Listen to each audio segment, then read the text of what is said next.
Video kali ini kita akan bercerita dan memahami terkait di balik sebuah kebijakan, cerita formulasi kebijakan dibuat di Indonesia.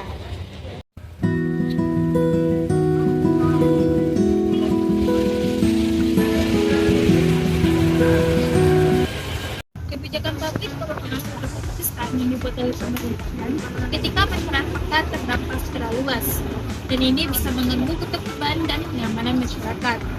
Dalam membuat keputusan,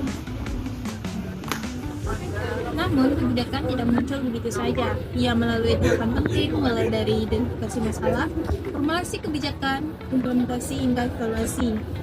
Pada cerita kali ini, kita akan berfokus pada pemahaman tentang formulasi kebijakan. Formulasi kebijakan bisa kita ibaratkan sebagai tahap utama kebijakan. Di sini ide-ide kebijakan dipilih, dibuat, dan dibentuk. Di Indonesia, formulasi kebijakan melibatkan banyak aktor, mulai dari pemerintah daerah, pusat, DPR, DPRD, hingga masyarakat.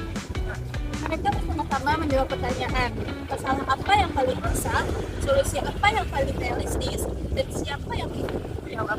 Formulasi kebijakan publik merupakan proses strategis yang dilakukan dan melibatkan berbagai level pemerintahan untuk menyelesaikan solusi terhadap permasalahan masyarakat. Dalam konteks penanganan bencana yang terjadi baru-baru ini, sinergi antar pemerintahan menjadi elemen krusial untuk memastikan bahwa kebijakan yang responsif dan adaptif berlaku dan sesuai dengan kondisi lapangan yang ada. Pemerintah pusat, provinsi maupun daerah harus memiliki koordinasi yang kuat agar kebijakan ini dihasilkan tidak tumpang tindih dan bisa dipahami oleh masyarakat. Ketidakharmonisan antara pemerintahan seringkali menyebabkan keterlambatan dan ketidakharmonisan antar level pemerintah. Oleh karena itu, mekanisme koordinasi dan kolaborasi lintas level pemerintahan menjadi prioritas dan formulasi kebijakan kebencanaan. Indonesia adalah negara besar dengan sistem desentralisasi, yaitu pemerintahan daerah memiliki kewenangan besar, tetapi harus selaras dengan pemerintahan pusat. Dalam formulasi kebijakan, pemerintah pusat memiliki peran dalam menentukan arah nasional, sedangkan pemerintahan daerah harus menyesuaikan dengan kondisi lokal. Namun dapat terjadi masalah jika ada data yang tidak cukup, komunikasi yang lemah, serta kebijakan pusat yang tidak cocok dengan realistis keadaan lokal. Akibatnya, kebijakan yang bagus di atas kertas bisa gagal di lapangan. Selanjutnya kita masuk ke analisis pembahasan studi kasus. Banyak hal-hal yang terjadi pada Indonesia akhir ini, khususnya pada Pulau Sumatera.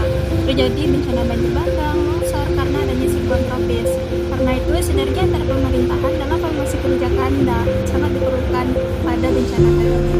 Sinergi antara level pemerintahan dalam menanggulangi bencana Indonesia diatur dalam Undang-Undang Nomor 24 Tahun 2007 tentang penanggulangan bencana. Regulasi ini menegaskan pentingnya Badan Nasional Penanggulangan Bencana untuk mengkoordinasi pada tingkat nasional dan Badan Penanggulangan Bencana tingkat daerah di tingkat lokal. Namun, meskipun kerangka regulatif sebenarnya masih terdapat praktek dan juga sinkronan antara pemerintah pusat dengan pemerintahan daerah. Hal ini menimbulkan aliansi informasi dalam mekanisme komunikasi dan koordinasi lintas instansi. Pendekatan multi-level governance memberikan peran konseptual yang kuat untuk memahami hubungan antar pemerintah dalam kebijakan kebencanaan.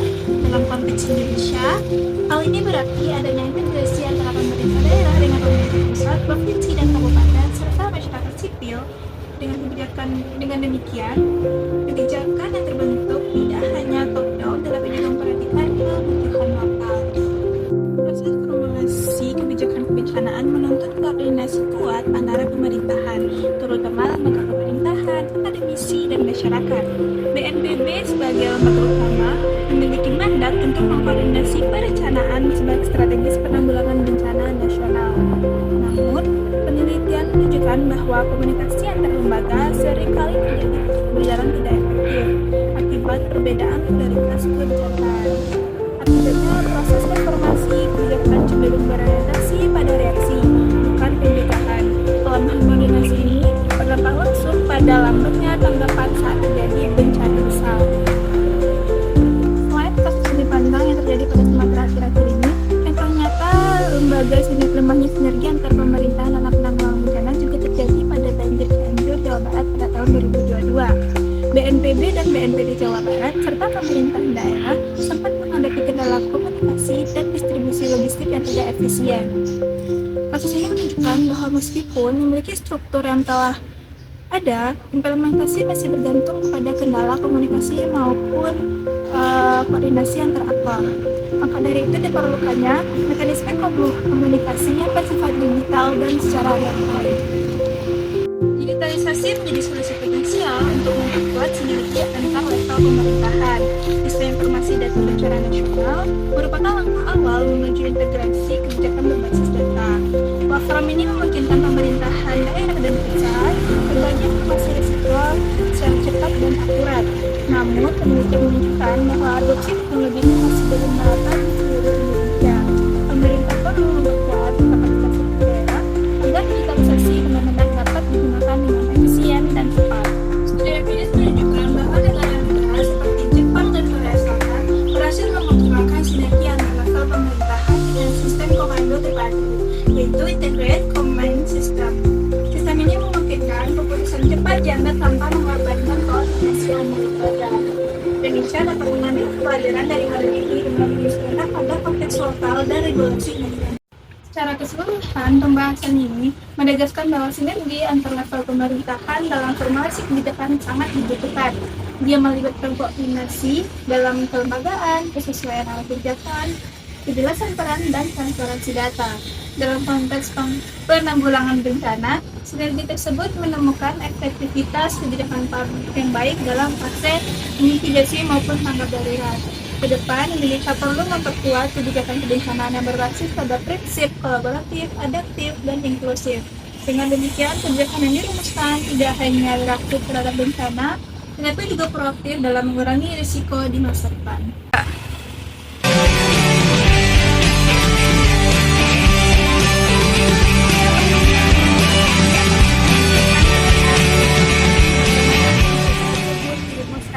Karena pada akhirnya kebijakan yang kita buat pada hari ini sangat menentukan bagaimana bagi bangsa di masa yang akan datang.